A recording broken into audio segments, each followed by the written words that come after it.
back. My name is Lupe Rodriguez, and once again I am part of YBHS Terra, and we are going to check on the collard greens that we propagated a couple months back.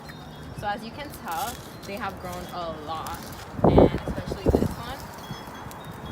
And after we have propagated them, they're gonna start growing, and after a while, probably in a couple more weeks, we're going to plant these back down into the soil so we can have more plants of the collard greens. And this is why it's a very good idea to propagate your collard greens so you could reproduce more and get more produce. This is the collard greens plant that we have currently at YBHS, and as you can tell, it's very, very big. So that's why when you replant the other collard greens into the soil beds or wherever you're going to plant them, make sure that you have a lot of space, because as you can tell, they do take up a lot of space. Of course, if you don't want them to be as huge, you could always cut them up and minimize the size, or if anything, just cut them up, use them in smoothies, salads, anything you want to use them in. They're pretty much good for anything, and like previously mentioned, they have a lot of calcium, 3 times more than a cup of glass of milk.